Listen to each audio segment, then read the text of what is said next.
At family dinner, my sister mocked me. "Where's your husband and kids? Oh right, you don't have any." My parents laughed, so I said, "Where's your money?" "Oh right, I've been supporting you." Until today. The table went silent, and that was the night everything changed. Hi, my name is Olivia Hart, 31 years old, living in Seattle, Washington, and every day of mine begins like the ringing of a repetitive alarm clock. Waking up in my small apartment in Capitol Hill, drinking black coffee with no sugar, then rushing to catch the morning bus to the tech company where I work as a product manager. I never claimed to live a perfect life, but I am proud that I built a stable path with my own strength. I live below my means, rarely indulge in luxury shopping, and never spend recklessly. Even the apartment I rent is modest, just enough for me to call home. The reason is simple. Most of my paycheck never stays long in my account. It quickly flows toward my family, the black hole I have become so familiar with that I no longer question it. My mother, Evelyn, a retired nurse after an early heart surgery, still needs medications, checkups, and the constant costs that come with them, and I am always the one who pays. My father, Robert, once worked as a consultant, but contracts came and went, and during the lean months, I was the daughter wiring money to keep the suburban Tacoma house from the bank's watchful eye. And then there is Savannah, my younger sister, 28, youthful, beautiful, adored by the family, and also the one I have rescued countless times when she dropped out of school, fell behind on rent, or recklessly maxed out her credit cards. I never thought of myself as the one carrying the weight, but looking back, every scramble and transfer feels like a silent resume clearly stating my role in the family. The safety net. I am not wealthy, only comfortable enough if I did not have to share the burden. A steady salary in tech could allow me to travel, buy a small apartment, or at least save for the future. But I rarely did any of that. The trips I dreamed of, a summer in Italy, a week skiing in Colorado, were always canceled after a frantic phone call from my mother or a panicked message from Savannah. I kept telling myself this was what a daughter, what a sister should do. I silently sacrificed, tucking away my own desires into a locked drawer, and kept sending the money. That is why on that Sunday evening I still drove nearly an hour from Seattle back to the old house in Tacoma. Family dinner, a tradition my mother had kept for years, was usually nothing special. Roast chicken, mashed potatoes, sometimes a soup she was proud of. When I walked in, the house looked the same as always, the warm glow of yellow lights, the familiar hint of coffee in the air, and the slow murmur of a football game on the living room TV. Yet beneath that coziness, I could sense another layer, thin but tense, like a violin string pulled too tight, waiting for the lightest touch to snap. Savannah sat at the table, her blonde hair tied high, her bright eyes gleaming with confidence, while my parents murmured quietly to each other. I set my coat on the chair and smiled, though the smile felt strained. Over the years, I had begun to notice an undeniable divide. Me, the daughter who quietly sacrificed, and Savannah, the daughter who was indulged and praised, as if the family's entire light shone only in her direction. I told myself I was not jealous, or at least I tried to, but deep down, the crack widened with every passing day. As I sat down, I listened to my mother talk about her week, about how Savannah had been invited to a fashion event in downtown Seattle, about how my father was still trying to make things work with his occasional consulting jobs. I nodded, added a few polite words. But in my mind, every bill, every transfer, every dollar of my savings swept away like wind kept flashing before me, haunting me like familiar ghosts. That dinner, outwardly warm and ordinary, carried inside it a weight so suffocating I could hardly breathe. Savannah swirled the glass of wine in her hand, the warm dining room light catching her eyes and making them glimmer with something mischievous. I had just lifted a spoonful of soup to my lips when she tilted her head, her mouth curling into that familiar half-smile that had irritated me since we were children. "So sis," Savannah drawled, feigning a gentle kind of concern, "where's your husband? Where are your kids?" "Oh, right. You don't have any." She let out a soft laugh, then casually sipped her wine as if she had just delivered a brilliant joke. My mother immediately joined in with a light laugh, loud enough for me to hear the contempt tucked beneath it.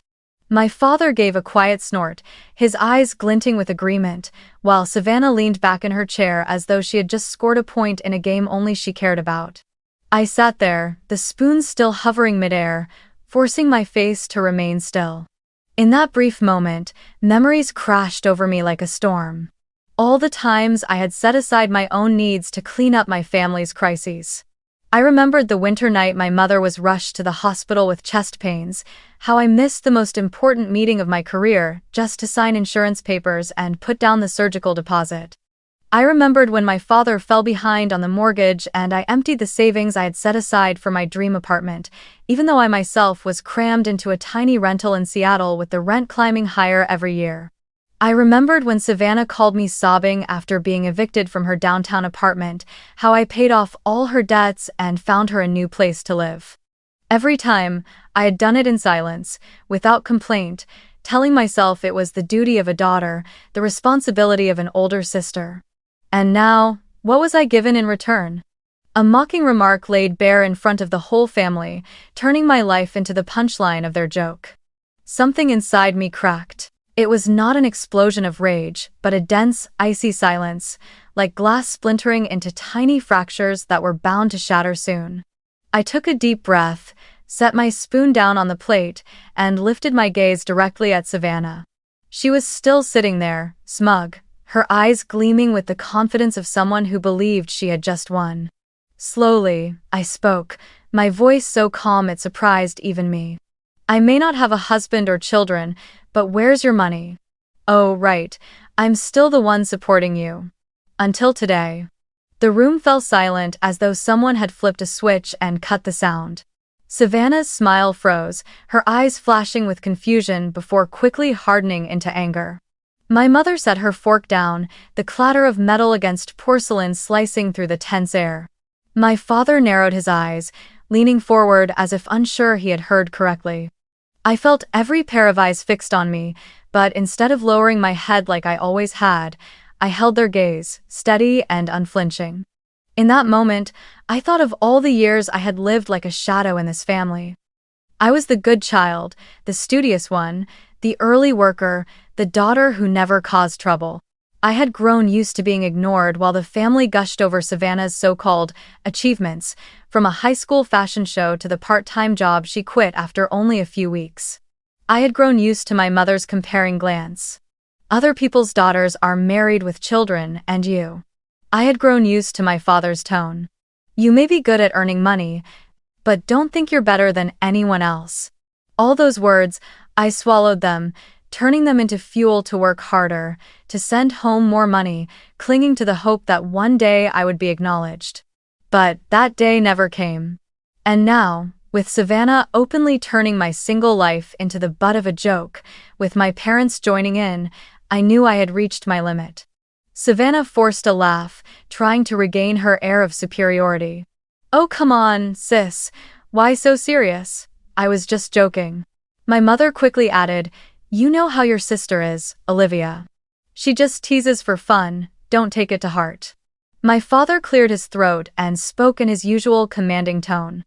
That's right, you're taking this too seriously. She's still young.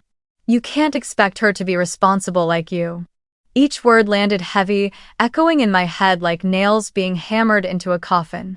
You can't expect her to be responsible like you. That was the sentence they had stamped on me for years. I was the one who had to carry the weight, who had to sacrifice, who had to grow up for the whole family, while Savannah was allowed to fail, to drift carelessly, to mock the very person keeping her afloat. 7 years ago, Savannah decided to quit her university in Portland after only a year and a half. She called me one rainy afternoon, her voice trembling, saying she no longer had money for tuition or housing, that she had missed the payment deadline and the school was holding her records.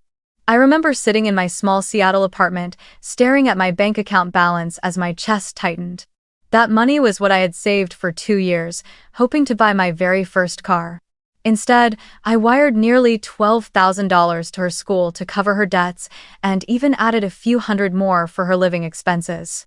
When my mother asked, I simply said, I've got it covered, and hung up, my heart aching, yet hopeful that Savannah would finally value the sacrifice. But just a few months later, she dropped out entirely, moved back home, and the money I had poured out was gone without a trace. Another time, one summer, I had planned a week-long vacation in California. I had booked plane tickets, found an Airbnb near Santa Monica Beach, and even bought a sea blue maxi dress just for the trip. It was supposed to be the first vacation I took for myself in years. But only 3 days before departure, my mother called in desperation. The old car she used to get to her part-time job had broken down badly, repairs costing nearly $4,000. I looked at the suitcase already packed, the confirmation emails for flights and lodging, and slowly deleted it all. The plane tickets carried cancellation fees, the Airbnb was non-refundable. I wired my mother the money, then returned to the office as if I had never planned to go anywhere. When coworkers asked why I wasn't taking my trip, I forced a thin smile. Change of plans. Inside, my craving to breathe in California's fresh air was crushed, replaced with a dull emptiness that lingered. But the memory that stings the most is tied to this house, the Tacoma home I once thought was a symbol of safety. My father had landed a big consulting contract, but within months the client pulled out, and the deal collapsed. The bank sent overdue mortgage warnings, threatening foreclosure. I remember that night. My mother sat crying in the kitchen, my father silent, saying nothing, while Savannah shut herself away in her room. I quietly opened my laptop, logged into my savings account, where I had funneled every bonus, every extra hour of overtime. I wired over $15,000 to my father to cover the mortgage, saving the house from the bank's grasp. No one asked if I had enough left to live on. No one offered to repay me. They simply sighed in relief and slipped back into their routines, as if my sacrifice was nothing more than expected. When I added it all up, I had spent tens of thousands of dollars over the course of 7 years. That money could have been the seed capital for my dream business, the down payment on a condo in Seattle, or at the very least the trips that would have allowed me to truly live out my youth. Instead, I sent it away without hesitation, lulling myself with the thought that it was my duty. And that very obedience had turned me into an endless supply line, leading to this moment at the dinner table, listening to my sister's mockery and my parents' laughter echoing in agreement. I began to realize the price I had paid was not just financial. I had sacrificed my youth. While my peers traveled the world, pushed themselves into new careers, bought homes, and started families, I buried myself in a loop, working, sending money, extinguishing other people's crises. I had even sacrificed love. At 28, I dated a good man named Daniel, an architect. He wanted to build a future with me, to buy a home together, to have children. But I turned him away because I knew I could not commit to a new life while my family still pulled me backward. I feared that one day, the late-night calls and endless demands for money would shatter my own happiness. So I let Daniel go because I was too busy keeping the family afloat. Oh how! And what about my career? I worked hard, I was capable, but I never dared to leap to bigger companies or chase faster promotions because I always needed stability to ensure I could help out whenever my parents or Savannah needed. I chose the safe road, the one with fewer risks, but it also meant losing the chance to build something extraordinary. Every single thing I did, every choice I made, revolved around my family, not myself. Sitting there, it became painfully clear. I had traded away my youth, my love, and my career in exchange for something that was never given recognition. And recognition never came. Instead, all I received was mockery. My hand trembled on the table, not from explosive anger, but from a bitter awakening. I had been exploited for far too long, and I was the one who had allowed it to happen. That night, I drove back from Tacoma to Seattle in silence. The I-5 highway was as busy as ever, but the rumble of trucks, the flashing lights, even the blaring horns seemed to slip right past me. Inside, the taunts and laughter of my parents and Savannah replayed endlessly, as though someone were looping a cruel recording. When I reached my small apartment in Capitol Hill, I didn't turn on the lights.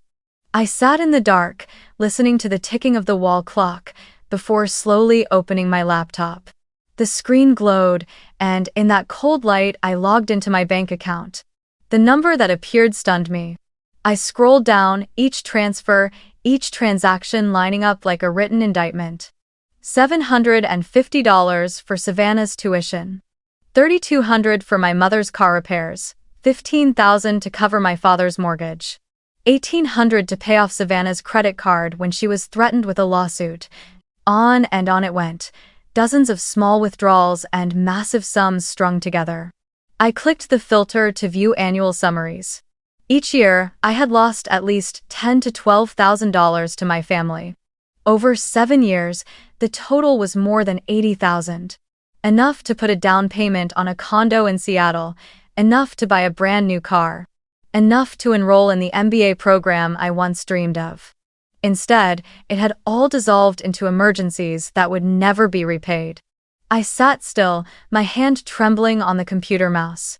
Pain seeped through my body, a suffocating bitterness pressing against my chest. I had sacrificed not only money, but also my youth, my love, and my career, all to serve as the plan B for a family that consumed those sacrifices as if they were owed. Anger surged, but with it came a cold clarity. I could not go on like this anymore. I was not a bank, not an eternal lifeline. I was a human being, and I deserved to live for myself. That night, I opened the transfer app, the one I had used for years to send money to my parents, and slowly pressed the button that said, "Cancel recurring transfer." Such a small action, taking only seconds, yet it felt as though I had shattered chains that had bound me for 7 long years. I sat in silence, watching the screen go dark, and exhaled a long breath. My heart carried worry, even fear of what would come next, but alongside it flickered the faint light of freedom just beginning to glow. 2 days later, the first message arrived. My mother wrote, "Olivia, the mortgage is due soon. Have you sent the money yet?" I read it but didn't reply. Hours later, my father called and left a voicemail. "Olivia, what are you doing? This house needs you. Don't let us suffer." His voice was deep and sharp, echoing with the authority of my childhood, and for the first time in my life, I pressed delete without saving it. Savannah texted too, her tone half scolding, half mocking. "What's wrong with you this time? Stop being dramatic. Mom and Dad are worried. Just send the money, you've got it, don't you?" I stared at the screen, my heart gone cold, then quietly turned off my phone. In the days that followed, the messages poured in like a storm. My mother wrote, "Don't let this small matter tear the family apart." My father wrote, "You're being selfish. This whole family has always relied on you. You have a responsibility." Savannah shifted tactics, moving from scolding to pleading. "I really need you. If you don't help, I'll be evicted. How could you let that happen?" I read them all, but I didn't reply. With every silence, I felt another layer of armor forming around my heart, my resolve growing stronger. On Friday night, I came home to my apartment, sat at my desk, and opened an empty notebook. On the first page, I wrote, "No more Plan B."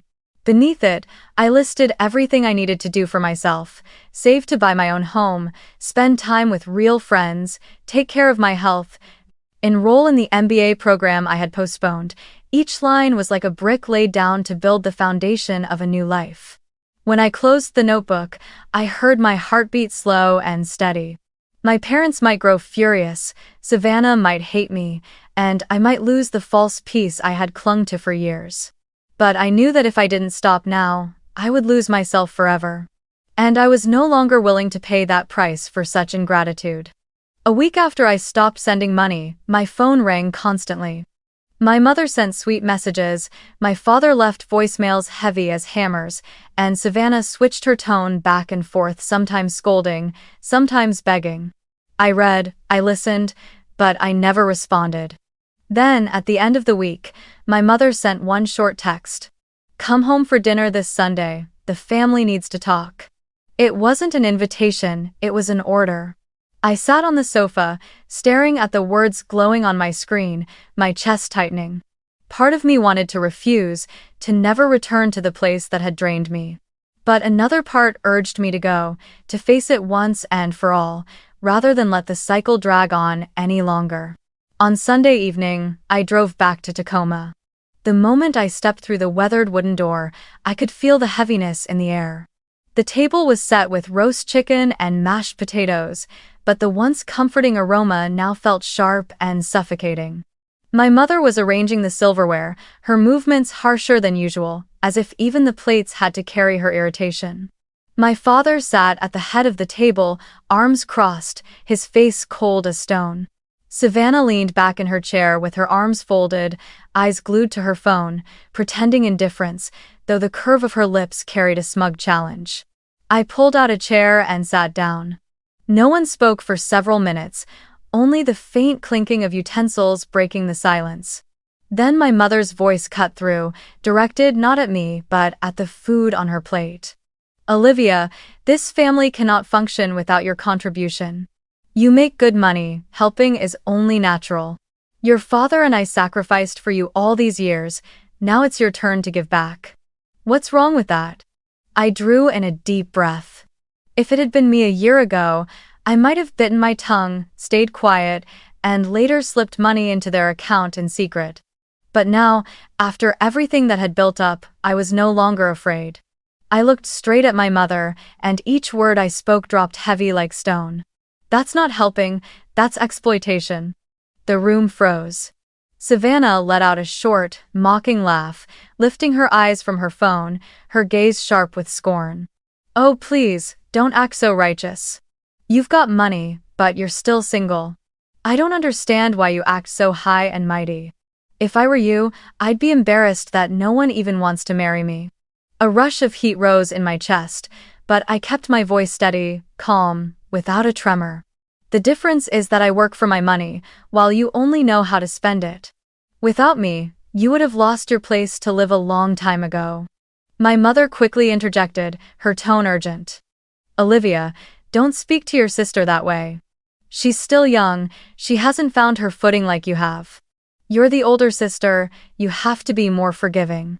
I turned, my eyes locked on Savannah, but my words were meant for the entire table. Forgiving doesn't mean letting people trample all over me. I'm not a bank, I'm not a bottomless wallet. All these years, I've stayed silent, I've given, and for what? To be mocked as a failure just because I'm not married? Savannah's face flushed red, her mouth opening as if to fire back, but before she could speak, my father slammed his hand against the table. The sharp crack made the silverware tremble. His glare bore into me, his voice a low growl.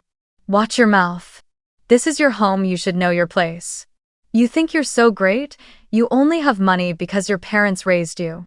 Don't forget where you came from." I pushed back my chair, the scrape of wood against the floor piercing the silence. My whole body trembled, but my voice was clear and resolute. "If that's the case, then maybe I don't belong in this house. I've kept it standing, but all I've received in return is contempt. If you see me only as a wallet, then I'm sorry, I won't be here to be exploited any longer." The room fell into silence. My mother's mouth hung open, her eyes brimming with tears, as though she couldn't believe the once obedient daughter dared to push back. Savannah stared at me, her lips parting and closing again, unable to find words. My father's face was flushed with rage, but in his eyes I caught a fleeting flicker, a shift that revealed even he knew I was no longer the same Olivia. I walked away from the table, grabbed my coat, and didn't look back. Each step felt like release, like tearing through an invisible chain that had bound me for 7 years. As the door slammed shut behind me, I heard my mother's voice calling after me. "Olivia, come back, we're family." But I didn't stop. For the first time, I let that call fade behind me, softer and softer, until all that remained was the pounding of my heart, the rhythm of a freedom just beginning to take shape. I drove through the night back to Seattle, my chest heavy yet alight. I knew I had severed a crucial tie, and the road ahead would not be easy. But I also knew one thing with certainty. I was no longer my family's plan B. I was no longer the lifeline they could cling to. And from that moment on, I began reclaiming myself. A week after that confrontation, just as I was trying to keep my routine steady in the city, the real storm hit. It was a Friday afternoon when I received a large envelope from the bank delivered to my apartment. At first, I thought it was just another routine account statement, but the moment I tore open the seal, my hands turned cold. Inside was a thick packet of documents, its title printed in bold, Home Equity Line of Credit Agreement. I flipped quickly through the pages, my heart pounding. There it was, my name, Olivia Hart, listed clearly alongside my social security number, my address, and, most shocking of all, a signature.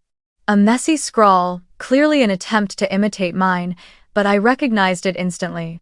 It wasn't mine. I stood frozen by the table, as if someone had punched me hard in the stomach. They had done the one thing I feared most but never truly believed they would dare. They had used my identity to borrow money. And not a small amount, nearly $60,000 secured directly against the Tacoma house. I read more carefully and saw the signing date, just 2 weeks earlier, only days after the dinner where I declared I would no longer provide. The world seemed to collapse around me. This was no longer about being disrespected, no longer about cruel words or mocking laughter. This was outright betrayal. I remember sinking into a chair, the packet slipping from my hands, pages scattering across the floor like snow. In my mind, I saw their faces. My father with his stern expression and commanding voice, my mother with her wet eyes and pleading tone I knew too well, Savannah with her mocking smile. They had chosen to cross the final line, treating my signature as nothing more than a formality they could forge to save the house, the same house I had rescued from the bank time and time again. I gathered the pages one by one, my hands trembling. Part of me screamed, "They're my parents, my family, how could they do this?" But another part, colder, answered, "Because they always have. Because for years they have treated me like a bottomless wallet. Because when I finally said no, they chose to break the law rather than look at themselves." The pain wasn't only in the massive debt now hanging over me, it was in the shattering of the fragile trust I had still held onto. That night, I couldn't eat, couldn't sleep. I sat in my dark apartment, the only light the street lamp spilling through the window. The packet lay squarely on the table like evidence of a crime. I picked it up, set it down, picked it up again, questions boiling inside me. How had they gone to the bank? Who had forged my signature? Did the banker know? And above all, had they even thought about the consequences for me? If this loan defaulted, my credit would be ruined, my chance to buy a home destroyed, even my career put at risk. The phone on the table buzzed again and again. A message from my mother. "Olivia, are you okay? Your father and I just managed a little something for the house, don't stress." A message from my father. "The bank has already taken care of it, no need for you to worry. We did this to keep the house." I stared at those words, my chest tightening. Not a single apology. Not a single acknowledgement that they had forged my identity. Only smooth excuses, "We did this for the family." I held my head in my hands as tears spilled out, not just from anger but from the emptiness spreading through my chest. Family, the word I once trusted, had now become the deepest knife. I remembered my childhood, sitting in that Tacoma house, hearing my mother say, "Family is the place you can always trust completely." And now, that very place had turned me into a debtor on paper, with a forged signature. In that moment, I knew there was no going back. This was no longer a quarrel between relatives, no longer just a few cruel words that left me hurt. This was a real crime, a betrayal that could never be justified. I felt something inside me shatter, but along with it came a cold clarity. I had to save myself. I carefully gathered the documents, stacked them neatly in a file folder, and slid it into my desk drawer. That night, I didn't sleep. I just sat watching the blinking lights from the building across the street, hollow inside. My small apartment, once familiar, now felt foreign, as if I had stepped into a new world, one where family was no longer a refuge but a lurking danger. I knew from this moment on, everything had changed forever. When the clock struck 3 in the morning, I whispered a single sentence, etching it into my heart: "They betrayed me, and I will never forget."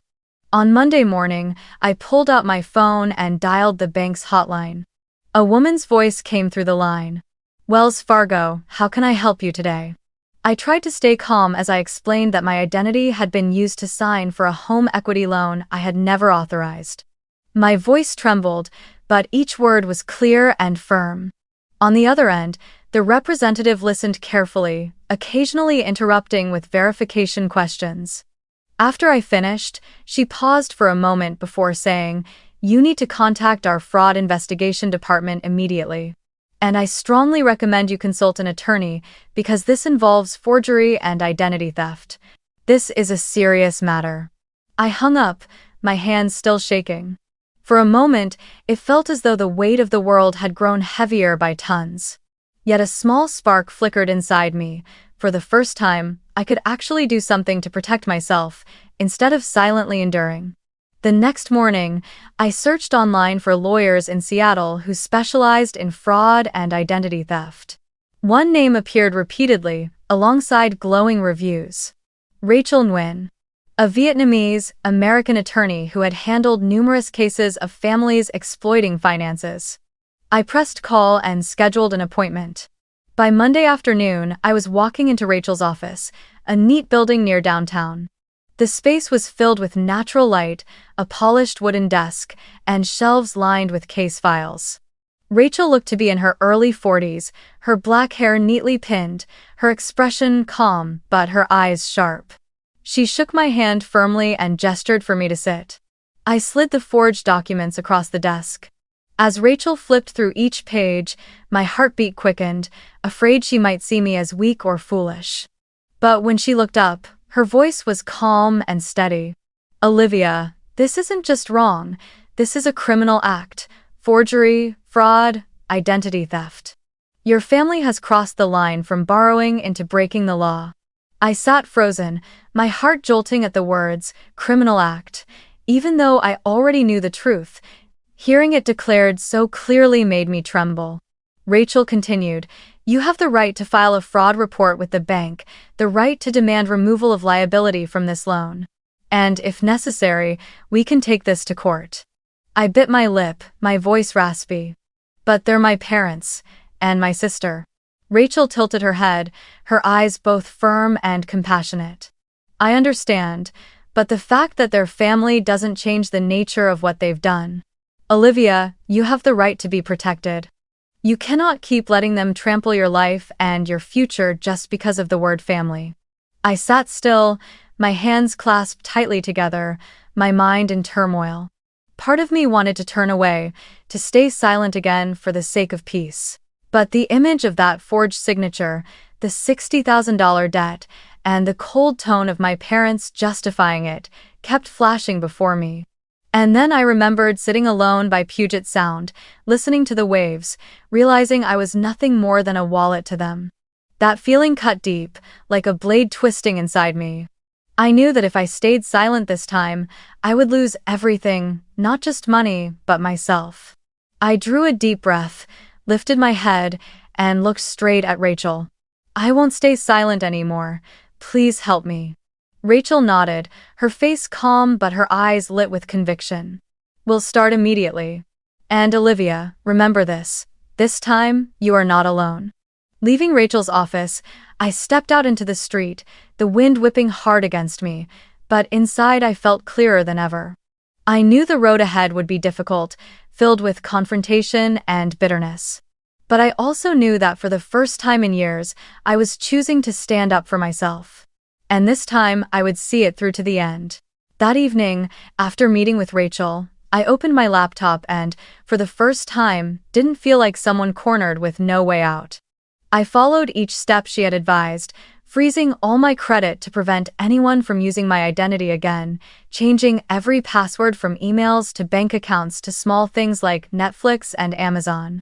Each time I typed in a new password, it felt like I was building another wall of protection around my life. Then I opened a brand new account at a different bank, one no one in my family knew about, and transferred most of my savings there. The relief of seeing my balance safe in a sealed space was indescribable, like regaining control that had been slipping through my fingers for years. It wasn't just about finances. I began thinking about myself differently. The next morning, instead of lying in bed until the last minute before rushing to the office, I signed up for a yoga class near my apartment. On the first day, my body was stiff, every stretch making sweat bead on my skin, but when I lay down on the mat and heard the instructor whisper, "Let go," tears slipped down my face. For so many years, I had only ever held everything in, never allowing myself to release. Alongside yoga, I started cooking for myself instead of living on takeout. Simple meals, pan-seared chicken, fresh salad, a small glass of wine gave my little apartment the feeling of a real home, not just a stopover for someone exhausted. At work, the change began to show too. I poured my energy into a big project that had been left hanging for months. I stayed late, focused hard, and for the first time in years, I felt true excitement in what I was doing. One afternoon, my boss Matthew walked past my desk, paused, and placed his hand on the report I had just finished. "Excellent work, Olivia. I can see a real change in you." That brief compliment warmed me the entire day. I realized that when I was no longer drained dry by my family, I could shine in my own way. As I worked to rebuild my life, Rachel wasted no time. Just 2 days after our meeting, she sent a formal letter to the bank demanding an investigation into the forged signature. I was CC'd on the email, and when I saw the words "suspected forgery" printed clearly in black and white, I let out a long breath, part fear, part relief.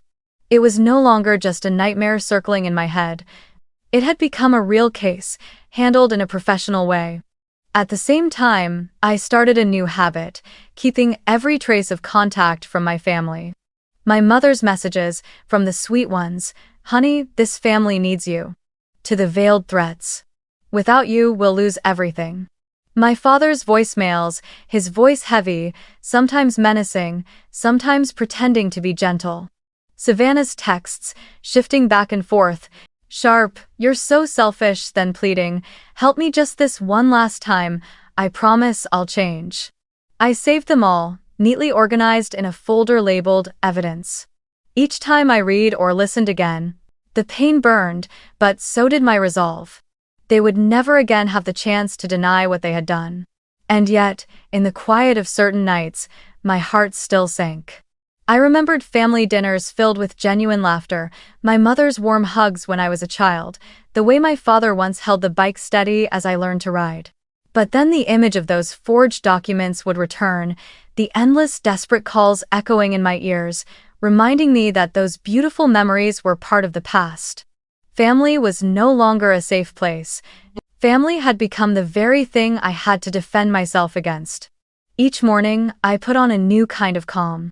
I walked into the office with steadiness, showed up to yoga with patience, and cooked myself dinner as if to remind myself, "Olivia, you are worthy of care too." And every evening, as the evidence folder grew heavier, I knew I was no longer just surviving. I was preparing for the day I would face them not as a walking wallet, but as a woman who knew her own worth. One night, I sat by the window, city lights reflecting off the glass, a cup of hot tea in my hands. I no longer felt the trembling, no longer felt the darkness swallowing me whole. Instead, I felt a patient waiting, a small flame burning steady. I whispered, "This time, they will have to face me. And I will not step back." Rachel and I spent nearly a week pulling the case together. She guided me through gathering every piece of evidence, bank statements, transfer confirmation, emails, even the random receipts I had stuffed into drawers over the years. When the final tally appeared, $84,762 over 7 years, I sat stunned. Nearly $85,000. Not a few hundred, not a few thousand. That was my youth, the vacations I never took, the dates I canceled, the promotions I passed over just to keep everything afloat. Rachel organized it all into a thick binder, each section marked with colored tabs. Payment history, forged loan, Savannah's records. Inside were also Savannah's own defaults, canceled credit cards, overdue student loans, old eviction notices. Looking at those pages, I shivered, as though staring into a mirror that stripped me bare, while at the same time realizing I was ready to hold that mirror up to them. On Sunday, I drove back to Tacoma. The house of my childhood still stood there, with its peeling white fence and creaking wooden porch, but to me, it was no longer a place of safety.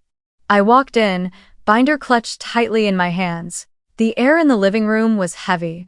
My mother busied herself shuffling a stack of papers, avoiding my eyes.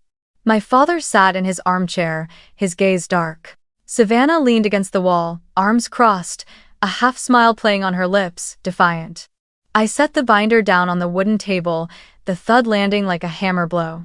"I'll be direct," I began, my voice so steady it surprised even me. "This is the full record of everything I've paid for this family over the last 7 years. Nearly $85,000. This is the evidence of the forged mortgage loan signed under my name. And these are Savannah's debt records." I flipped each tab, sliding the pages toward them. The three of them sat in silence. My father's brow furrowed as he prepared to speak, but I raised my hand to stop him. "I am no longer this family's lifeline. From today, you have 30 days to remove my name from every loan, especially the home equity loan. If it's not done in 30 days, I will sue. For forgery, financial fraud, and exploitation." I looked each of them in the eye. My mother shrinking back, Savannah paling, my father gripping the arm of his chair. "This is not a threat, this is an ultimatum." End of 4. The room was so silent I could hear the clock ticking. Finally, my mother stammered, "Olivia, you can't do this. This is your home." I let out a short, cold laugh, harsher than I thought myself capable of. "No. This is the house I've kept standing with my blood and sweat, but it's not my home anymore, because the people inside it only ever saw me as an ATM." My father slammed his hand on the table. "That's how you speak to your parents?" I stood, pulled the binder back into my arms, and said evenly, "I speak this way because it's the truth. 30 days. I won't repeat myself again." I turned and walked toward the door without looking back. The late Tacoma sky was heavy and gray, but inside I felt clearer than ever. No more trembling, no more guilt. Only the cold serenity of someone who had finally set down a burden carried for far too long. I drove back to Seattle, the wind rushing against the car windows as if it were washing away every wound. 2 weeks later, Rachel called. Her voice was calm, but I could hear the hint of relief. "The bank has finished the investigation. The signature was confirmed as forged. They will remove all legal liability from you." I sat frozen for a few seconds, my eyes stinging. Years of being dismissed, years of sacrifice that meant nothing, and now, at last, justice had taken my side. Rachel continued, "Olivia, you are officially free from that debt. From now on, they will have to carry it themselves." I looked out the window of my apartment, Seattle bathed in a warm golden glow. In that moment, it felt like a chapter had closed. My family might still drown in their spiral of debt and lies, but I would not. I had chosen to stand up, to draw the line, to break free from invisible chains. And most of all, I knew I would never again step into the role of their emergency bank. That night, I opened a bottle of wine, sat on my balcony, and breathed in the crisp October air. For the first time in years, I felt truly free. The news that the Tacoma house was up for sale didn't come to me through a call or even a message from my family, but through the public real estate records Rachel had advised me to monitor. The image of the house appeared on the realtor's website, the weathered roof, the familiar wooden steps, but this time stamped with the bold red words, "For sale." A strange wave rose inside me, a mix of sorrow and inevitability, as though I had known this ending was always coming. My parents couldn't refinance. After the forged signature was confirmed, the bank stood firm, and now the debt forced them to sell what I once thought would always be a place to return to. Savannah called me only once, her voice breaking. You really let it come to this? The house is gone. I don't know where to go." I sat in silence, listening to her sobs on the other end. Once, I would have rushed to her side, handed her my bank card, and carried the weight myself. But this time, I only said softly, "Savannah, you have to learn to stand on your own. I can't keep doing it for you. Then I hung up, my chest aching but lighter at the same time. A week later, my mother sent a message. Sunday dinner. One last meal in the house. Can you come? I hesitated, then agreed. Not because I felt responsible, but because I needed to see the chapter close with my own eyes. That evening, I drove to Tacoma for the last time. The house felt hollow, stripped of its life. Hallways stacked with cardboard boxes, the living room bare of furniture, only a few faded curtains still hanging loose. The air was so heavy I could hear every clink of spoon against plate. My father sat silently, his hair grayer, his eyes dimmed as though the fire had gone out. My mother laid out a simple meal, nothing elaborate. Savannah said nothing, her eyes rimmed red. Through the entire dinner, hardly anyone spoke. Only after the dishes were cleared did I finally break the silence, my voice steady, without a trace of trembling. I'm not cutting ties. I'm still your daughter, still Savannah's sister. But I'm no longer the lifeline. From now on, if someone falls, they have to learn to stand on their own. My words echoed through the room, leaving all three of them stunned.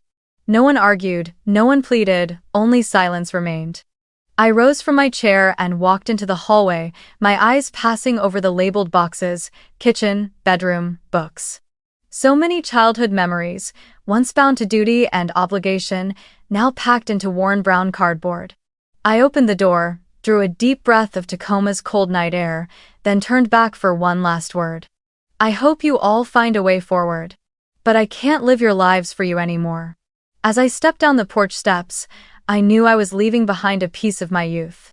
That house had held me in place with the invisible chains of obligation. Now it was gone, and the chains had broken with it. In the weeks that followed, I poured all my energy into work.